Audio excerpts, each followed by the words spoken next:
안녕하세요 여러분, 동훈쌤입니다. 오늘은 동아시아사 총정리 2부를 같이 한번 공부해 보겠습니다. 2부는 주제가 인구 이동과 정치 사회 변동인데요. 이 시기 때는 동아시아에서 북에서 남으로 전반적인 인구 이동이 형성되었고, 그 결과 여러 각국이 흥망성쇠를 거듭하기도 했습니다. 시기적으로 봤을 때는 중국은 위진 남북조, 그 다음에 수당 제국까지 전반적으로 봤을 때는 3세기부터 9세기까지에 해당되는 시기라고 볼 수 있겠습니다. 이 시기 동안에 한중일, 삼국에서는 어떤 변화가 있었는지 선생님이랑 같이 한번 살펴보겠습니다.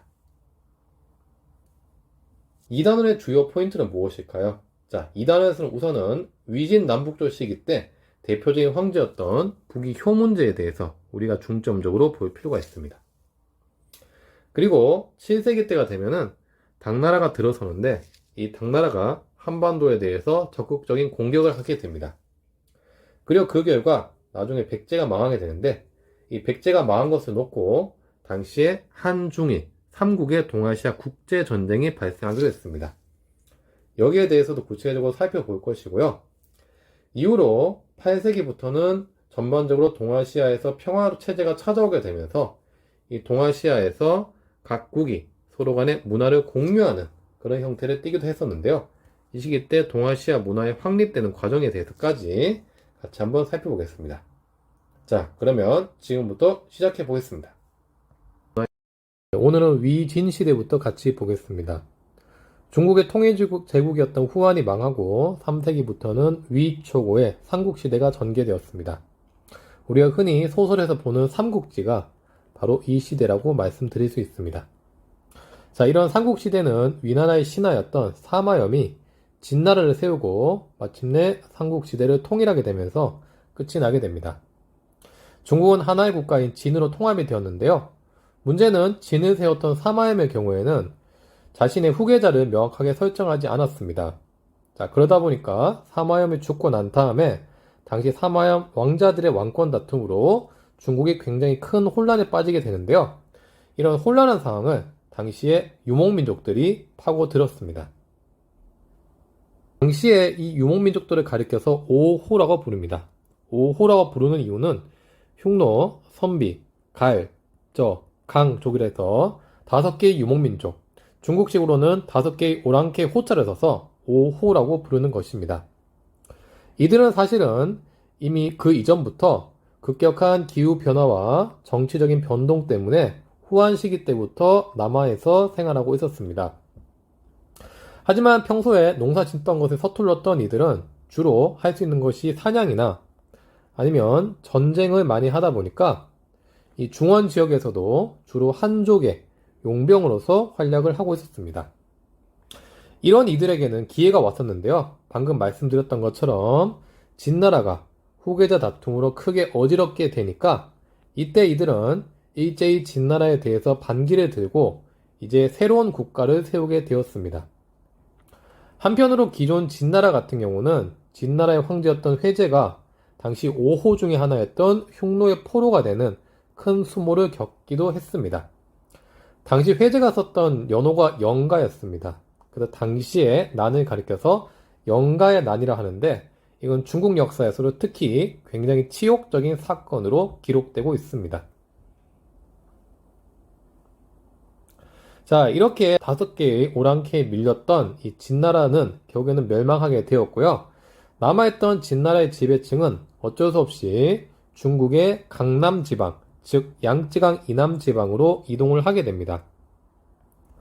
그리고 이들은 수도를 기존에 있었던 장안에서 건강이라는 난징 지역으로 잡고 새롭게 진나라를 세우게 됐는데, 역사에서는 이를 가리켜서 동진이라고 부릅니다. 그리고 이 동진은 시간이 지나고 나서 송나라, 제나라, 양나라, 진나라로 점차 왕조가 교체되었었는데요. 이러다 보니까 이 남쪽에는 한족의 국가의 역사가 이제 전개되었고, 반면에 유목민족이 장악했던 북쪽의 경우에는 유목민족의 국가들이 역사를 전개해 가게 되었습니다. 이때부터 중국은 두 개로 양분되어서 당시 역사가 각각 전개되다 보니까 이를 가리켜서 남북조 시대, 그리고 그 이전의 시대였던 위나라와 진나라까지 통합을 해서 위진 남북조 시대라고 부릅니다.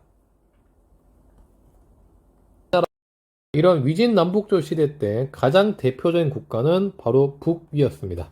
특히 북위에 있었던 황제인 효문제의 경우에는 시험에도 굉장히 자주 나오기 때문에 이 사람의 정책에 대해서는 우리가 유심히 볼 필요가 있습니다. 자, 선비족의 북위는 혼란했던 5호 16국 시대를 마침내 통합하는 데 성공을 했습니다. 하지만 특히 북위의 효문제 같은 경우는 이 5호 16국 시대를 통합을 했었지만 한편으로 그는 이렇게 생각을 했습니다. 자, 당시에 이런 5호 16국 시대 때 여러 유목 국가들이 오래 가지 못하고 일찍 단명했던 이유는 여기에 많이 거주하고 있었던 한족들을 제대로 통치하지 못했기 때문이다. 이런 결론을 내리게 됩니다. 그래서 그는 실제 인구의 절대 다수가 한족인 것을 생각을 하면서 이 한족에 맞춘 정책, 즉 하나 정책을 시행을 하게 됩니다. 그런 과정의 일환으로 그는 우선은 수도를 평성이란 곳에서 로양이란 곳으로 옮기게 되는데요. 이 로양은 낙양으로 중국의 전통적인 한족의 수도였습니다. 그래서 여기로 갔다는 뜻은 이 북이라는 국가를 앞으로 한족 국가로 만들겠다는 뜻이 들어가 있었습니다. 한편으로 효문제는 선비족의 풍습을 금지하고요. 한편으로 한족하고도 황실에서도 혼인을 장려하기도 합니다. 그래서 당시에 북위 황실의 부인들을 보시면 이렇게 한족 출신들이 꽤나 들어가 있는 것을 볼 수가 있습니다. 한족의 성씨로 사용했습니다. 그래서 기존의 선비족의 성씨어는 바로 탁발씨였는데 이 탁발씨를 원씨로 바꾸기도 했습니다. 한편으로 당시에 오랜 전쟁으로 땅이 황폐화되다 보니까 이런 땅들을 다시 한번 정비해서 한족 농민들이나 선비족들한테 이 땅을 나누어 주기로 했었는데요. 이걸 가리켜서 균전제라고 합니다. 그래서 이걸 통해서 당시 백성들한테 토지를 분배하면서 사회를 안정시키는데도 이제는 노력을 기울였습니다. 효문제 이런 노력 때문인지 당시 북위는 굉장히 강성해진 국가가 되었고 이렇게 강성해진 북위의 힘이 나중에 중국이 수나라나 당나라 같은 국으로 거듭나게 되는 배경이 되기도 합니다. 자, 방금 이런 동아시아의 인구 이동을 중국에서 같이 한번 살펴보았는데요. 이 동아시아의 인구 이동은 한반도와 일본에도 있었습니다. 먼저 한반도부터 같이 보겠습니다. 한반도의 인구 이동은 1세기부터 6세기까지 긴 시간 동안 전개가 되었습니다. 우선은 1세기나 2세기 때는 이 한반도 북부 지방에는 선진 기술을 가지고 있었던 부여족이 있었는데요. 이 부여족이 이제 점차 남하해서 이 한반도 북쪽의 고구려를, 그 다음에 한반도 중부 지방의 백제를 건국하게 됐습니다. 우리가 주몽과 그 다음에 온조 설화를 잘 알고 있을 것입니다. 이 주몽이 바로 부여에서 나왔던 사람이고 이 주몽의 아들이 온조라고 기록이 되어 있죠. 그래서 사실은 이 주몽과 온조의 뿌리를 따지고 보면 바로 부여족으로 이어지는 것을 볼 수가 있겠습니다. 한편으로 고조선의 한나라의 침략으로 결국 망하게 되었었는데요. 당시 고조선이 멸망하게 되니까 고조선에 남아있던 유민들은 이 한반도 남쪽으로 이동을 하게 되었고 이들은 이 한반도 남쪽에 있는 토착민들과 같이 신라를 건국하는데 힘을 기울이기도 했습니다. 이런 과정을 보면은 전반적으로 북쪽에서 남쪽으로 이렇게 이동한 것을 볼 수가 있습니다. 자, 한반도 인구 이동은 4세기나 6세기 때도 있었는데요. 당시 중국이 남북조로 굉장히 혼란스러웠죠. 자, 그래서 이렇게 혼란한 중국을 이렇게 피난을 가면서 당시 중국에 있던 많은 사람들이 한반도로 넘어오기도 했었는데요. 당시에 삼국은 이렇게 중국에서 한반도로 넘어오는 이런 사람들을 수용을 하면서 점차 국가의 국력을 다져나가기도 했습니다. 그래서 4세기 때는 우선은 백제가 전성기를 맞이하게 되기도 했고요. 5세기 때는 고구려가 광개토 대왕과 장수왕 때 전성기를 맞이하기도 했습니다. 마지막으로 6세기 때는 신라가 법홍왕 진흥왕 때 전성기를 차례로 맞기도 했습니다. 이번에는 일본의 인구 이동에 대해서 살펴보겠습니다. 일본 같은 경우는 특히 4세기 때 여러 소국들이 있었는데 그 소국들을 야마토 정권이 이제 크게 발전하면서 이런 소국들을 전반적으로 지배하기 시작을 했습니다. 이렇게 일본에서 야마토 정권이 크게 성장할 수 있었던 배경 중에 하나는 바로 이 시기 때 한반도 출신의 이런 사람들이 들어오기 때문에 가능했던 것인데요. 바로 이들이 일본으로 들어와서 각종 선진 문물을 전파했기 때문에 야마토 정권이 발전한 것이라 볼 수 있습니다. 당시 이렇게 한반도에서 일본으로 건너갔던 사람들을 가리켜서 우리는 도레인 내지는 도웨인이라고 부릅니다. 고구려, 백제, 신라, 가야 이런 국가들에서 차례로 이렇게 일본으로 많은 사람들이 갔었고요. 일본에서는 이런 사람들의 문화를 적극 수용하면서 6세기 때는 마침내 아스카 문화가 꽃을 피우기도 했습니다. 이 사진에 나와 있는 이런 말투구 가무시나 한편으로는 이런 도자기 같은 것들은 전부 다 당시 가야의 그 문화와 일본의 문화가 상당히 흡사한 모습을 띠고 있습니다. 이런 것이 바로 일본으로 건너갔던 도레인들의 문화 전파를 나타내는 증거라고 볼 수가 있습니다.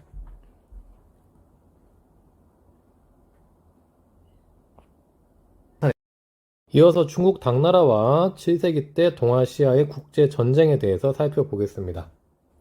수나라를 계승했던 당나라 역시 고구려 공격을 계속해서 이어갔습니다.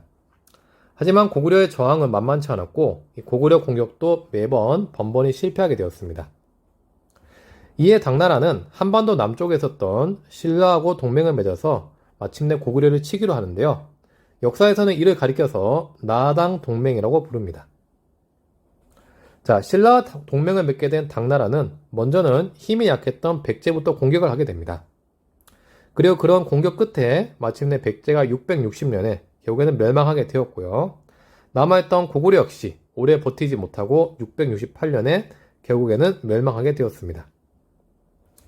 자, 하지만 당나라는 원래 신라하고 대동강 이남을 경계로 해서 서로 간의 국경선을 약속했었지만 오히려 당나라는 이때 기미 정책이라 해서 당시 고구려, 백제, 신라의 왕들을 모두 자신들의 지방관으로 임명해서 이 고구려, 백제, 신라 모두 자신들이 직접 통치하려는 계획을 꾸미게 됩니다. 이거를 이제 기미 정책이라 하는데요. 고구려 땅에는 도호부, 백제랑 신라 땅에는 도독부를 설치해서 직접 통치하려 했다는 뜻입니다. 당연히 여기에 대해서 신라는 크게 반발할 수밖에 없었습니다. 그래서 이번에는 신라하고 당나라가 전쟁을 하게 되는데요. 그전에는 신라하고 당나라가 동맹을 맺고 있었는데 이번에는 반대로 신라랑 당나라가 전쟁을 하게 되는 나당 전쟁이 펼쳐지게 되었습니다. 하지만 당시 당나라 입장에서는 서쪽에 있었던 토번도 신경을 써야 됐는데요. 특히 토번이 대비천 전투를 통해서 이 당나라한테 큰 승리를 거두고 당나라 서쪽을 위협하게 되니까 당나라 입장에서는 더 이상 한반도 문제에 신경을 쓰기가 어려워지게 되었습니다. 신라는 이 틈을 이용해서 이 당나라 공세를 계속해서 막아냈고 마침내 당나라 군대를 축출시키고 676년이 되면은 삼국을 통일을 하게 됩니다. 자, 그리고 이거는 북쪽에서도 또 다른 특징이 있었는데요. 바로 망했던 고구려 유민들이 만주에다가 새로운 국가인 발해를 세우게 되었던 것입니다. 그래서 발해가 698년에 건국이 되면서 마침내 한반도 역사에서는 남쪽에는 신라, 북쪽에는 발해가 있는 남북국 시대가 전개되었습니다. 이번에는 7세기 일본의 변화 모습을 살펴보겠습니다. 한반도는 국토의 70%가 산지입니다. 반면에 일본은 국토의 80%가 산지입니다. 그러다 보니까 일본에서는 굉장히 많은 지방에 각 호족들이 있었고 일본은 그 호족들이 각자의 지역을 다스리면서 그만큼 중앙 집권화된 국가로 발전하기에는 큰 어려움들이 많았습니다. 이에 6세기 말에는 일본의 쇼토쿠 테다가 17개조 헌법을 발표하면서 당시에 일본을 중앙 집권화된 국가로 발전시키기 위해서 노력을 기울였습니다. 이런 일본의 큰 변화가 나타났던 것은 7세기 중엽이었습니다. 바로 이때는 중국 수나라와 당나라의 침략으로 한반도가 한창 전쟁의 소용돌이 속에서 어지러운 상황이었습니다. 이런 모습들은 당시에 당나라나 수나라로 파견되었던 견수사나 견당사를 통해서 그대로 일본 조정에 전달되었습니다. 당시 이런 견수사나 견당사를 통해서 소식을 전해들었던 일본 조정에서는 혹시나 고구려 백제 신라가 망하고 나면 다음 차례는 일본이라는 위기의식이 점차 생기게 되었습니다. 그래서 일본도 이제는 전쟁에 대비해야 된다. 천황 중심으로 정치 개혁을 한다는 분위기가 점차 고조되었습니다. 이런 과정 속에서 당시에 일본의 나카노우의 황자는 귀족 가문의 유력 가문이었던 소가씨를 마침내 제거하고 정치 개혁의 방침을 밝히는데요. 이를 가리켜서 645년에 있었던 다이카 개신이라고 이야기합니다. 일본에서는 이 다이카 개신을 바탕으로 해서 일본이 점차 중앙 집권화된 국가로 발전할 수 있게 되었습니다. 한편 결국에는 일본하고 친밀하고 있었던 백제가 결국 망했습니다. 이러자 일본 입장에서는 더욱더 마음이 급해지게 되었고 다음 차례는 일본이라는 인식 속에서 이 백제 부흥운동에 절박한 마음으로 대규모 군대를 파견하게 되었습니다. 그래서 당시 한반도의 백강이라는 곳에서 전투가 발생을 하게 되는데요. 이를 백강 전투라고 합니다. 663년에 있었던 전투였고요. 이때는 신라랑 당나라가 아직까지 동맹의 상태였기 때문에 신라 당나라 연합군과 백제 외 연합군이 같이 붙었던 전투였습니다. 한편으로는 한국, 중국, 일본 이 세 나라 모두가 전쟁에 참여했던 동아시아 국제전쟁이라 볼 수가 있습니다. 사실은 그래서 이 백강 전투는 동아시아사 역사에서는 상당히 중요한 의미를 지닌다고 볼 수가 있겠습니다. 결과는 어떻게 되었을까요?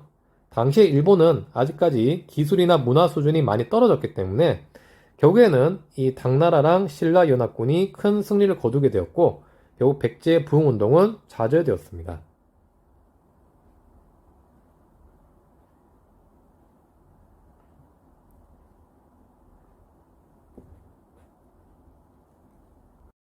하지만 일본은 이런 한반도의 위기 상황을 이용해서 천황 중심으로 점차 국가를 뭉칠 수 있었고 마침내 7세기 말이 되면은 중앙 집권화된 국가로 발전할 수 있게 됩니다. 그리고 이때부터는 일본이 국호를 일본, 해가 뜨는 근본인 국가라고 해서 일본으로 확정을 짓게 되고요. 자신들의 군주를 천황으로 높여 부르게 됩니다. 그리고 일본은 710년이 되면은 일본의 나라라는 곳으로 이동을 해서 여기를 수도로 잡고 당시 궁성으로 헤이조쿄를 건설하게 됩니다. 이때부터 794년까지를 나라 시대라고 부릅니다. 이때는 일본의 왕권이 가장 강력했던 시점이었기 때문에 강력한 율령 중심의 국가로 일본이 성장할 수 있었습니다. 한편 8세기 때 통일신라 같은 경우는 삼국을 통일하고 나서 사만 일통의식을 가지고 안정적으로 사회를 통치하게 되었고요. 발해 같은 경우도 당시 자신들의 군주를 황상이라고 부르면서 한편으로는 독자적 연호를 사용하면서 중앙 집권화된 국가로 발전하기 위해서 많은 노력을 기울였습니다. 이런 과정 속에서 7세기 말과 8세기 중반 때는 동아시아 상황이 전체적으로 안정된 그런 국가 형태로 나타났다고 볼 수가 있겠습니다. 자, 하지만 이런 동아시아에서는 8세기 중반부터 또다시 혼란한 사회로 가게 되었는데요. 먼저 중국 당나라부터 보겠습니다. 당나라 같은 경우는 8세기 후반에 안사의 난이라 해서 알록산과 사사명의 반란으로 인해서 나라가 크게 어지러워지게 됩니다. 이들은 당나라 지방을 지키는 절도사로서 이 지방을 지키고 있었는데요. 이 당나라의 황제에 대해서 불만을 품고 크게 반란을 일으켜서 당시 당나라 황제가 당나라 수도인 장안을 버리고 피난 갈 정도로 당나라는 이때 힘이 크게 약화됩니다. 이후로 당나라는 점차 국가가 쇠퇴하게 되어서 마침내 10세기 때는 멸망하게 되었습니다. 신라 역시 8세기 후반 때 약속을 한 것처럼 어지러워지게 되는데요. 신라에서는 당시 왕권을 가질 수 있었던 진골 귀족들이 점차 왕위 다툼을 벌이게 되면서 나라가 크게 혼란스럽게 되었습니다. 일본 역시 8세기 후반이 되면은 정치적 혼란과 왕위 다툼으로 계속해서 정치가 어지럽게 되었던 것이고요. 그래서 일본은 이런 사회를 보다 안정시키기 위해서 마침내 수도를 헤이조쿄에서 헤이안이라는 곳으로 옮기게 됩니다. 이때부터 일본은 헤이안 시대로 하는데요. 이 헤이안이란 말 명칭이 평안, 즉 정치적 혼란이 그만두고 이제 평안한 사회로 가기를 바란다는 당시 일본 사람들의 염원이 들어가 있었다고 볼 수가 있겠습니다. 한편 당시에 중국 당나라 같은 경우는 굉장히 혼란스러운 상황이었죠. 그래서 일본은 더 이상 중국 당나라에서는 배울 것이 없다라고 생각을 해가지고 당나라에 유학을 갔던 사절단인 견당사를 폐지하게 되었고요. 이때부터 일본은 일본 고유의 문화를 존중하는 국풍 문화가 또 크게 발전을 하게 됩니다. 이런 것들이 당시 일본의 헤이안 시대 때 특징이라고 말씀드릴 수 있겠습니다. 이번에는 동아시아 문화의 확립에 대해서 같이 보겠습니다. 7세기부터 당나라라는 중국의 통일 제국이 들어서고 8세기부터는 이 동아시아 국제 정세가 전반적으로 평화로운 관계가 형성이 되면서부터 문화 교류가 비교적 활발하게 전개가 되었습니다. 우리가 동아시아사를 배우는 목적 중 하나는 동아시아 각국끼리의 평화 관계를 형성하고 교류를 증대하는 것에 그 목적이 있습니다. 이런 면에서 봤을 때는 여기 나와 있는 주제, 동아시아 문화의 확립 주제도 상당히 눈여겨볼 파트라고 볼 수가 있겠습니다. 자, 당시에 통일 제국이었던 당나라는 굉장히 개방적인 성격을 지니고 있었는데요. 그 결과 당나라 주변국들은 한자나 유교, 불교나 율령을 받아들여서 굉장한 문화 발전을 이룩할 수 있었습니다. 한편으로 당나라의 외국인 전용 시험 제도가 바로 빈공과였는데요.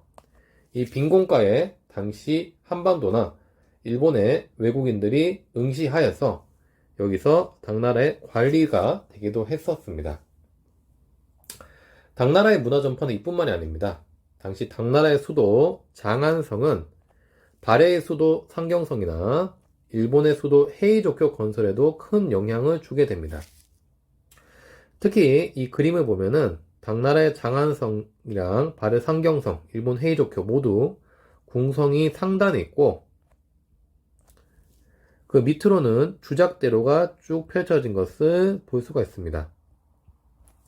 발해나 일본 같은 경우는 특히 당나라의 영향을 크게 받았다고 볼 수가 있습니다. 한편으로 이렇게 당나라가 개방적인 문화 형태를 띠다 보니까 신라와 발해 사람들 같은 경우는 이 당나라의 집단 거주지를 형성하기도 했습니다. 신라의 경우에는 당나라의 신라방, 신라원, 신라소를 설치해서 신라 사람들끼리 마을을 형성하기도 했고요. 발해의 경우에는 발해관을 설치해서 발해 사람들이 같이 거주하기도 했습니다. 한편 일본의 경우에는 당시의 중국 수나라나 당나라를 배우기 위해서 파견되었던 사절단을 가리켜서 견수사 내지는 견당사라고 부릅니다. 이 시기 때는 평화적인 교류가 활발하다 보니까 국제적인 임무도 빼놓을 수가 없습니다. 먼저 8세기 때는 일본의 아베노 나카마루라는 사람을 볼 수가 있는데요. 이 사람은 당나라의 외국인 과거 시험인 빈공과에 응시해서 빈공과에서 합격했던 사람입니다. 그리고 당나라의 관리가 되어서 이 사람은 당시 당나라의 기미 정책 중 하나였던 도호부, 특히 베트남에 설치했던 안남 도호부의 관리로 파견이 되었습니다.